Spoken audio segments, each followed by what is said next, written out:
Bonjour à tous et à toutes, donc c'est dimanche matin, j'avais envie de produire une nouvelle guidance. Donc là on n'est plus en soirée pyjama, mais on a un matinée pyjama.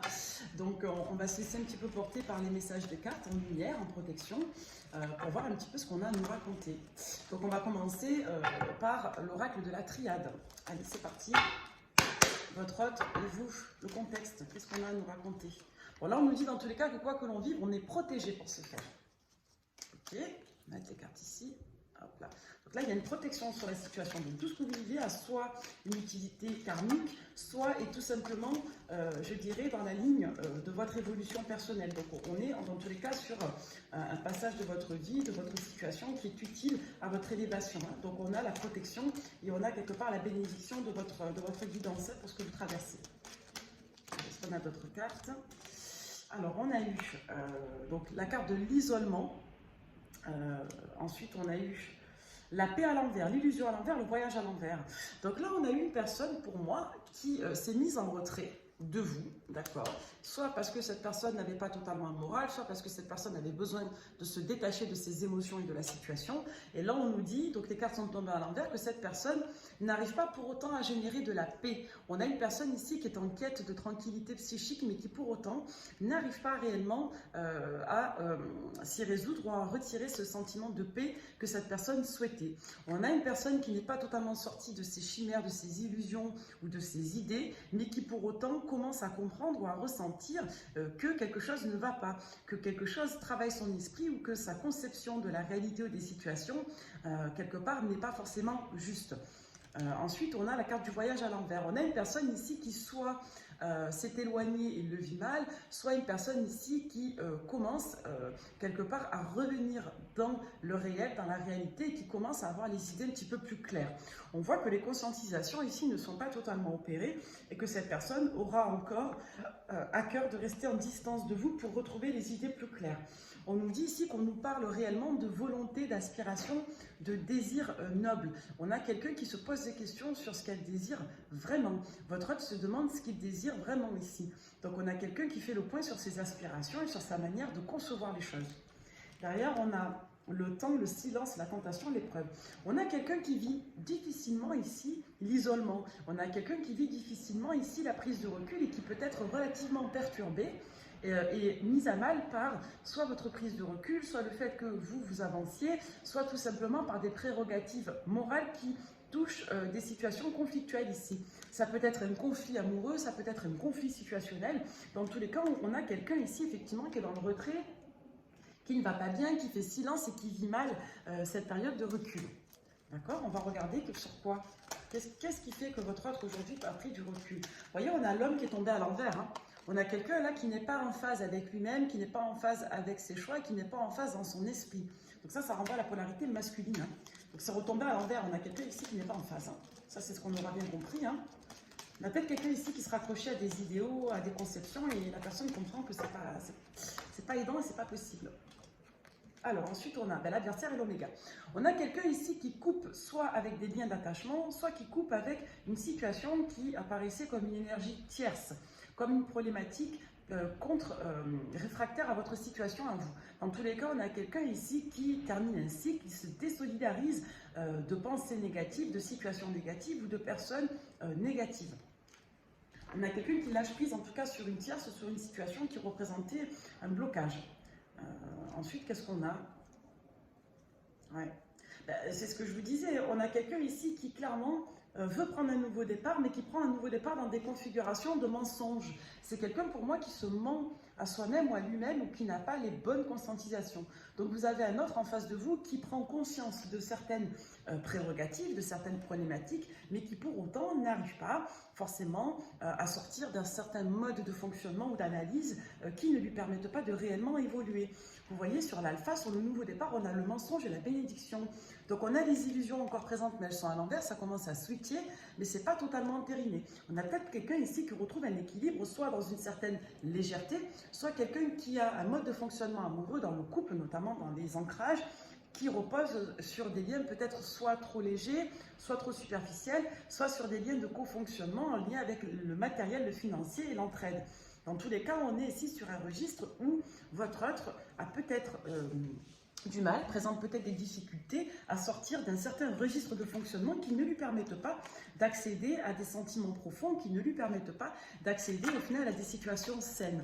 Donc on a déjà quelqu'un qui ressort comme étant assez auto-centré, quelqu'un qui ressort comme étant assez tourné sur ses propres conceptions, et vous avez en face de vous une polarité donc masculine qui peut-être recherche un certain équilibre dans des situations qui le glorifient de rôle ou de comportement et qui le glorifie peut-être aussi, je dirais, d'un certain avantage moral. Donc on a quelqu'un qui peut-être retire, je dirais, son bien-être dans le fait de ne pas être confronté à la nécessité d'évoluer. Donc cette personne, lorsqu'elle doit ou qu'elle puisse évoluer, elle a eu tendance, ou elle aura encore tendance apparemment, à quelque part prendre la tangente. Magnifique. Alors la suite, qu'est-ce qu'on peut nous dire d'autre sur l'autre?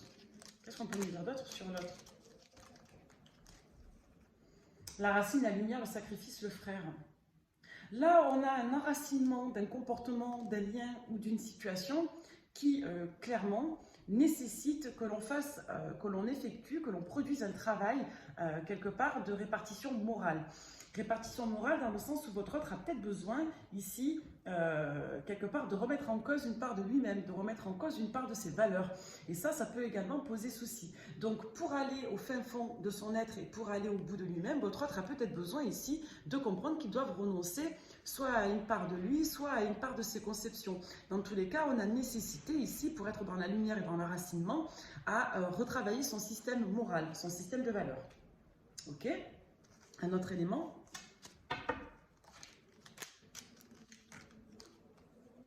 L'eau, la science et l'élévation. On a quelqu'un qui peut-être décroche des dialogues lorsque ceux-là ne sont pas harmonieux ou confortables pour lui. Votre autre, c'est quelqu'un qui a peut-être tendance à rechercher uniquement l'aspect confortable ou agréable des situations et qui va fuir toutes les situations qui auront un impact soit profond, soit un impact de mise en lumière d'une prérogative en lien avec une maman, en lien avec, je dirais, la profondeur des émotions, d'un point de vue plus analogique, ou tout simplement des situations qui iront toucher, je dirais, son ancrage psychique, sa conception, son mode de fonctionnement, son rapport à la réalité. Bon, ça, c'est comme beaucoup de personnes. Hein. Là, on est dans les tendances narcissiques. Hein. Donc, tendance narcissique, je le rappelle, c'est pas le prédateur narcissique, c'est pas le pervers narcissique. Les tendances narcissiques, c'est lorsqu'une personne a tendance à surinvestir son soi à elle au détriment du soi des autres. Donc, ce sont des personnes qui ont tendance à fuir les situations qui mettent à mal l'image valorisante ou bénéfique qu'elles se font d'elles-mêmes. Hein. Donc, lorsqu'on a une tendance narcissique trop marquée, ça signifie qu'on peut manquer d'empathie, qu'on peut manquer de compréhension de l'autre et qu'on va avoir tendance à protéger sa propre intégrité à soi. Vous voyez, on a quelqu'un ici qui a du mal, quelque part, à plonger dans les questionnements. C'est quelqu'un qui va remettre en cause les situations pour ne pas se remettre en cause de soi-même. Hein. Donc, il y a une certaine rigidité là. C'est quelqu'un qui trouve son équilibre dans le fait de maintenir sa rigidité. Hein. Donc, si vous touchez à la rigidité de votre autre, il se barre. C'est quelqu'un qui recherche un peu l'harmonie de façade. Ça, c'est compliqué de créer du lien avec des personnes comme ça. Vous voyez? C'est quelqu'un ici qui associe la réflexion à quelque chose de négatif. Si vous poussez votre autre à se remettre en question, il aura tendance à vivre ça comme quelque chose de négatif. Votre autre, pour moi, c'est quelqu'un qui a un mode de fonctionnement qu'il n'a pas remis en question depuis des années et qui génère soit de l'anxiété, soit, je dirais, un état d'esprit négatif, confusionnel ou un petit peu morose. C'est pour ça qu'on avait l'isolement au début. Votre autre, c'est quelqu'un qui associe les nécessités de réflexion à quelque chose de préjudiciable pour lui. Donc, vous êtes venu en quelque sorte troubler sa tranquillité, là, son illusion, son petit train-train malheureux mais confortable, vous voyez? Ouais, on a quelqu'un qui ne sait pas gérer les situations inconfortables, insatisfaisantes. On a quelqu'un qui ne sait pas gérer quelque part les aléas de la vie. Hein. C'est quelqu'un qui ne sait pas prendre en charge les émotions négatives des autres et qui ne sait pas prendre en charge les siennes. On va un petit peu approfondir. Est-ce qu'on a d'autres éléments ici? Votre autre par rapport à vous. Allez, un dernier. Ben, la femme. Donc, en gros, votre autre, il vous associe comme une source de réflexion négative parce que vous venez mettre à mal son berceau d'illusion. Vous venez mettre à mal sa rigidité psychique, la manière dont il projetait la vie ou sa personne. Donc, on a quelqu'un ici qui a mis mal l'idée de devoir se remettre en question parce que c'est inconfortable pour son petit narcisse. Voilà. Ils sont mignons, ces narcissiques. Hein. C'est des enfants rois, quoi. Je suis, j'exige. Je ne me confronte pas à la vie si elle ne me permet pas de garder ma superbe. Ouais, ouais. Alors du coup, votre autre par rapport à vous, Tarot de Marseille, donc l'oracle de la plateforme Kang. Ben, la force, voilà, on est en tension là, hein. On est dans un passage en force. Vous avez un rôle, un pouvoir, je dirais, d'influence psychique sur votre œuvre qui le met en résistance, en tension, en protection là. Voyez-vous, on avait la protection tout à l'heure. Et derrière, on a l'ermite. C'est quelqu'un du coup qui se met en recul et qui se protège de ça. Vous le faites trop réfléchir, votre œuvre. C'est quelqu'un qui voudrait peut-être moins réfléchir et être plus tranquille, avoir quelqu'un qui le conforte dans son côté un peu enfantin, où je fais ce que je veux, je suis qui je suis et... en gros, j'ai pas envie de me casser la tête, quoi. Vous voyez, vous, l'impératrice, vous ressortez à l'envers. Hein. Voilà. Vous mettez votre autre à l'envers et vous apparaissez comme une personne à l'envers dans sa tête. Hein. Vous l'enquiquinez. Voilà. Sois belle et tais-toi. Sois beau et tais-toi. C'est tout ce qu'on vous demande. Voilà. Soyez intéressant, intéressante, mais uniquement si vous n'avez pas à cœur de déranger la petite tranquillité narcissique de votre autre. Hein. Qu'est-ce qu'on a? La maison Dieu, le pape et le chariot. Vous voyez? On a quelqu'un ici qui n'a pas envie de se remettre en question. On a quelqu'un ici qui a ses propres définitions de ses devoirs, de ce qu'est l'engagement, de ce que c'est le bien, le mal, et vous avez quelqu'un ici qui veut tracer sa route. Hein. C'est dans des énergies un petit peu défensives. Hein. Vous voyez, vous, l'impératrice, vous ressentez avec la maison Dieu. Hein. Vous avez enquiquiné votre autre là. Donc là, votre autre, il veut rester un pape, il veut être fier de lui, il va avoir une bonne approbation de lui-même, et pour ça, il faut qu'il se barre. Hein.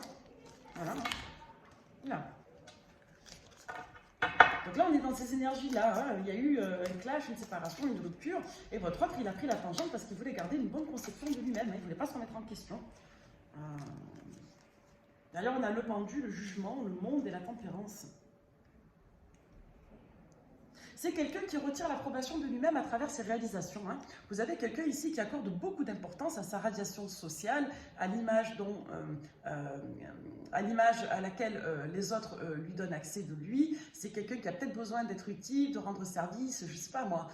C'est peut-être quelqu'un qui a un rôle de mécénat, quelqu'un qui peut être médecin, quelqu'un qui peut avoir un rôle de service auprès des autres, je ne sais pas moi. On a affaire ici à quelqu'un qui retire une certaine jouissance, une certaine allégresse de lui-même dans le fait d'avoir des rôles, je dirais, d'aidant, des rôles de devoir, en rendant service, en étant, je ne sais pas, dans le bénévolat, dans le protectorat. Bon, c'est quelqu'un ici, en tout cas, qui est dans des transferts narcissiques altruistes. Hein. Vous avez quelqu'un en face de vous qui retire son équilibre en dehors que dans la sphère intime. Hein. Charmant. Donc, en tout cas, on a quelqu'un ici qui aime bien voilà, se raconter la bonne parole sur lui-même. Hein. Voilà, je rends service à tout le monde, les gens m'apprécient, je suis quelqu'un de charmant, je ne m'énerve jamais, dans les formes je suis calme, donc je ne peux être que quelqu'un de bien. Vous voyez, on a encore une fois, comme dans la triade, l'empereur qui tombe à l'envers, l'homme qui tombe à l'envers. Là, on a quelqu'un qui est dérangé dans sa petite superbe. Hein. Ça ne lui plaît pas, ça, à votre retraite. Vous voyez, la roue, le mât. On a quelqu'un ici qui subit un petit peu, quelque part, la nécessité de changement. Là, l'univers lui a dit, Coco, cocotte, tu n'as pas envie d'évoluer, ben on va te mettre en déséquilibre pour que tu aies à le faire. Hein. Donc, c'est quelqu'un là qui ne comprend pas trop ce qui se passe, mais il n'a pas envie forcément de trop réfléchir à ce qui se passe. Vous voyez, on a la papesse. Alors, la papesse, l'étoile. C'est quelqu'un qui sait peut-être que vous avez raison, c'est peut-être quelqu'un ici qui, quelque part, se remet, guérit de l'influence d'une autre personne et c'est déjà trop lui demander. Donc c'est quelqu'un déjà qui n'a pas l'énergie à s'occuper de vous et c'est peut-être quelqu'un ici qui n'a pas envie de prendre son attention pour se guérir de vous ou pour se remettre en question pour vous parce que c'est quelqu'un qui est en train de le faire encore pour quelqu'un d'autre. Hein. Vous voyez, les amoureux, la justice, la lune.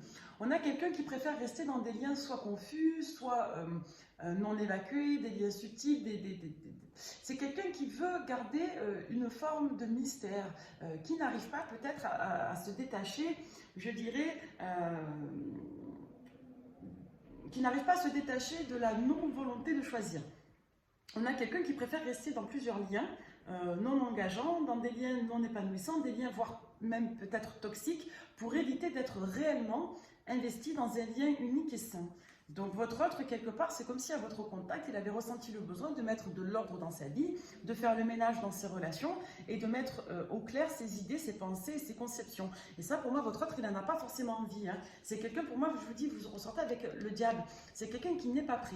Donc qu'est-ce qu'il va faire, votre autre? Eh bien, qu'est-ce qu'il a fait? Il vous a fui, il est parti chercher ailleurs bonheur. Donc c'est quelqu'un qui préfère démarrer des nouvelles relations sans les approfondir, plutôt que d'approfondir une réelle relation saine et de l'investir. Donc vous avez quelqu'un pour moi qui ne va pas au fond des choses là, parce que ça le dérange. Hein. On a quelqu'un qui pense à lui, qui veut nourrir ses propres besoins et qui n'a pas à cœur de, quelque part, bien apparaître pour les autres, hein. Enfin, dans sa vie intime en tout cas. Bien apparaître dans la vie sociale, oui, et c'est comme ça que cet autre retire sa jouissance, mais qui n'a pas à cœur de faire de la place à l'intérieur de lui pour vous. Donc là, on a quelqu'un qui vibre l'amour de soi, mais qui ne vibre pas l'amour de l'autre. Hein. Donc c'est quelqu'un qui développe des profils, malheureusement, en schéma répétitif, comme on l'a vu, à la dépendance affective, à la toxicité, et c'est un profil qui va générer des liens confus, des liens de façade ou des liens de codépendance, donc des liens dysfonctionnels. Donc vite remplacer le désagréable par de l'agréable, sans pour autant aller au bout des choses et sans pour autant prendre le temps d'assainir ses idées et ses situations. Hein. Donc on fuit quand ça devient trop compliqué, quoi, trop profond. Ouais, là on a quelqu'un qui stresse. Alors ça peut renvoyer à un stress médical sur tout ce qui touche la sphère sensuelle ou sexuelle, les IST, le stress d'avoir d'un point de vue plus analogique des discussions vives. On a quelqu'un ici qui n'aime pas l'idée de devoir avoir des discussions vives. C'est quelqu'un qui se met en tension dès que vous allez essayer de gratter le vernis, dès que vous allez essayer d'avoir des discussions plus passionnées et plus, je dirais, plus vives avec lui. Ok. C'est quelqu'un qui stresse dès que l'on sort de la sphère légère et sensuelle et de la sphère de la séduction. Pour autant, paradoxalement, cette personne n'aime pas la passion. Cette personne, elle aime être en contrôle et en maîtrise. Vous voyez, c'est une personne qui a besoin d'être dans le détachement. C'est quelqu'un qui a besoin de garder la maîtrise de ses émotions et de ne pas être en proie à des sphères plus profondes qui lui feraient se remettre en question. Hein. Votre autre n'aime pas ça. Hein. C'est quelqu'un qui se barre dès que ça devient trop prenant ou dès qu'il y a nécessité à échanger ou à se remettre en cause. Hein. Donc là, vous avez quelqu'un qui, soit coutumier des relations légères, soit coutumier des relations toxiques, ambivalentes, soit coutumier des relations, quelque part, qui ne nécessitent pas d'engagement profond. Donc des relations qui vont soit le valoriser, soit l'empêcher, quelque part, de s'inscrire dans, je dirais, dans de l'attachement de fond. Vous voyez, on a quelqu'un ici qui garde pour lui ses projets. C'est quelqu'un qui avance seul et qui construit seul. C'est quelqu'un ici qui a besoin de consolider en permanence son mental en lien avec l'abondance de soi. Donc c'est quelqu'un qui fait tout pour conserver une image un peu plaquée de soi, qui serait valorisante, constructive, positive et qui serait surtout quelque part le reflet de son contrôle et de sa maîtrise de soi. Vous avez un empereur gâté là. Magnifique. Alors par rapport à vous, ouais, on a quelqu'un qui malgré tout remet en cause sa superbe, je ne sais pas quoi vous dire. Vous avez quelqu'un qui pète plus haut que son cul là. Je suis désolée de dire ça comme ça, mais vous avez quelqu'un qui se prend pour je sais pas qui. Hein. Là, vous avez quelqu'un vraiment qui se prend pour je sais pas quoi. Hein. Je ne sais pas quoi vous dire d'autre. Donc du coup, quand vous communiquez avec cette personne, elle se sent très vite affectée par vos propos ou elle se sent très vite mise à mal parce qu'elle n'admet pas l'idée voilà, de se remettre en question. Cette personne n'admet pas l'idée d'être dans le doute. C'est une personne ici en face de vous, votre autre, qui a besoin de garder une espèce de glorification d'elle-même, hein, de lui-même. Hein. Alors comment ça va évoluer? Je ne sais pas pourquoi on m'a demandé de faire une guidance vu les énergies qu'on a. Alors, comment ça va évoluer pour vous et votre autre? Comment ça va évoluer? Ben voilà, hein, on a encore quelqu'un qui se croque le cerveau. Hein. On a quelqu'un qui associe la remise en question à quelque chose de négatif. On a quelqu'un qui aime bien remettre en cause les autres et les choses, mais qui reste dans des comportements plaqués. En gros, tu me fais me remettre en question, ça ne me va pas, je me barre. Tu m'imposes une problématique de comportement, ça ne me va pas, je me barre. Donc on a quelqu'un derrière qui se rend malade après, qui se connecte à des émotions négatives embrouillées. Donc on a quelqu'un ici vraiment qui... Alors, ça peut renvoyer à quelqu'un aussi qui est très préoccupé par l'état de santé de quelqu'un. Mais là, je vois vraiment une personne qui a un mental malade. Hein. Quelqu'un qui a refoulé ses émotions pendant très longtemps et qui manque d'empathie. C'est quelqu'un qui ne pense qu'à lui, vous ne ressortez pas, vous. Hein. Là, on est sur des influences et sur des énergies mystiques. Vous voyez, on a la tierce qui ressort, on a une autre personne. C'est pas vous. Donc ça, c'est quelqu'un qui soit fantasme le passé, soit fantasme le futur, mais qui dans le présent a besoin de se concentrer sur lui ou sur elle. Donc les personnes qui vont entourer votre autre, ce sont les personnes qui concourront au maintien de sa bonne superbe, donc de son bon narcisse. Donc,